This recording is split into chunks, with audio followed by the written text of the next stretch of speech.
ବାରବାଟୀରେ ଭାରତ ଆକର୍ଷଣୀୟ ବିଜୟୀ ଦକ୍ଷିଣ ଆଫ୍ରିକାକୁ 101 ରନରେ ହରାଇଲା ଭାରତ। ହଁ ଦର୍ଶକ ବନ୍ଧୁ, ବାରବାଟୀରେ ଭାରତ ଆକର୍ଷଣୀୟ ବିଜୟୀ ହୋଇଯାଇଛି। ଦକ୍ଷିଣ ଆଫ୍ରିକାକୁ 1 ରନରେ ଟପାଟପ କରିକି ଅଲ୍ ଆଉଟ୍ କରିଦେଲା। ଚାଲନ୍ତୁ ଜାଣିବା ବିସ୍ତୃତ ଉପରେ। ଯଦି ଆମ ଚ୍ୟାନେଲକୁ ଏ ଯାଏ ସବସ୍କ୍ରାଇବ କରିନାହାନ୍ତି ତାହେଲେ ଆମ ଚ୍ୟାନେଲଟାକୁ ସବସ୍କ୍ରାଇବ କରନ୍ତୁ ଏବଂ ବେଲ୍ ଆଇକନକୁ ଦବାଇ ଗୋଟାଏ ଲାଇକ୍, କମେଣ୍ଟ, ସେୟାର କରିବା ପାଇଁ ଜମାରୁ ଭୁଲିବେନି ଦର୍ଶକ। ବାରବାଟୀରେ ଭାରତ ବିରାଟ ବିଜୟୀ 101 ରନରେ ଦକ୍ଷିଣ ଆଫ୍ରିକାକୁ ହରାଇଲା। 74ରେ ଦକ୍ଷିଣ ଆଫ୍ରିକା ଅଲ୍ ଆଉଟ୍ ହୋଇଯାଇଛି। ଦକ୍ଷିଣ ଆଫ୍ରିକା 101 ରନରେ ପରାସ୍ତ କରିଛି ମେନ୍ ଇନ୍ ବ୍ଲୁ। ଭାରତୀୟ ବୋଲର ସାମ୍ନା କରିପାରିନଥିଲେ ଦକ୍ଷିଣ ଆଫ୍ରିକା। ସ୍ଥିତି ଏପରି ହେଲା ଯେ 100 ରନ୍ ବି ଛୁଇଁ ପାରିନଥିଲେ ଦକ୍ଷିଣ ଆଫ୍ରିକା ଦଳ।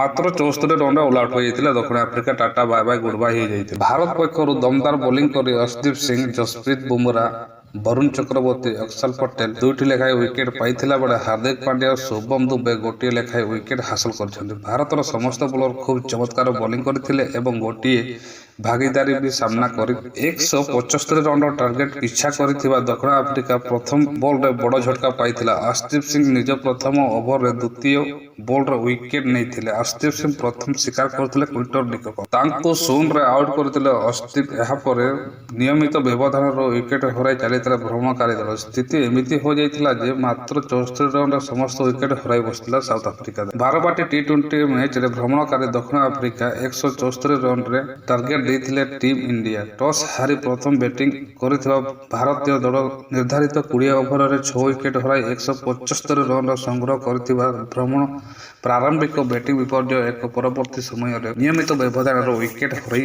ବସିଥିଲା ସାଉଥ ଆଫ୍ରିକା ଦଳ। ହାର୍ଦ୍ଦିକ ପାଣ୍ଡ୍ୟାଙ୍କୁ ଛାଡ଼ିଦେଲା ପରେ ଅନ୍ୟ କୌଣସି ବ୍ୟାଟ୍ସମ୍ୟାନ୍ ଭଲ ପ୍ରଦର୍ଶନ କରିପାରିନଥିଲେ। ପାଣ୍ଡ୍ୟା ବିସ୍ଫୋରକ ବ୍ୟାଟିଂ କରି 28 ବଲରେ 59 ରନ୍ ସଂଗ୍ରହ କରିଥିବା ତେବେ ଶେଷ 17 ବଲରେ ପାଣ୍ଡ୍ୟା ଜିତେଶ ଶର୍ମାଙ୍କ ସହିତ 38 ରନରେ ଯୋଡ଼ିବାରେ ଦଳ ସମ୍ମାନଜନକ 175 ରନ୍ କରିବାରେ ସକ୍ଷମ ହୋଇଯାଇଥିଲା। ତିଲକ ବର୍ମା 32 ବଲରେ 26, ଅକ୍ସର ପଟେଲ 21 ବଲରେ 23 ରନ୍ ସଂଗ୍ରହ କରିଥିଲେ। ଟସ୍ ଜିତିବା ପ୍ରଥମ ବୋଲିଂ ନିଷ୍ପତ୍ତି ନେଇଥିବା ଦକ୍ଷିଣ ଆଫ୍ରିକା ଦଳ ଆରମ୍ଭରୁ ଭଲ ପ୍ରଦର୍ଶନ କରିଥିଲେ। ଓପନର ବୋଲର ଲୁଙ୍ଗି ଇଙ୍ଗିଡ଼ି ପ୍ରଥମ 2ଟି ୱିକେଟ୍ ଅକ୍ତିଆର କରି ଭାରତକୁ ଦୁର୍ବଳ କରିଦେଇଥିଲା। ସେ ମୋଟ 4 ଓଭର ବୋଲିଂ କରିବା 31 ରନ୍ ବିନିମୟରେ 3ଟି ୱିକେଟ୍ ନେଇଥିବା ସେହିପରି ଲୁଥୁସିଲ୍ଭା 2ଟି ଏବଂ ଦୋନୋଭାମା ପେରେରା ଗୋଟିଏ ୱିକେଟ୍ ନେଇଥିଲେ। ଇନିଂସ ଓପନିଂ କରିଥିବା ଅଭିଷେକ ଶର୍ମା ଏବଂ ଶୁଭମ ଗିଲ୍ ପ୍ରଥମ ୱିକେଟରେ ଭାଗିଦାରୀ ମାତ୍ର 5 ରନ୍ କରିଥିଲେ। 2 ୱିକେଟରେ ଅଭିଷେକ ଏବଂ ସୂର୍ଯ୍ୟକୁମାର ଯାଦବ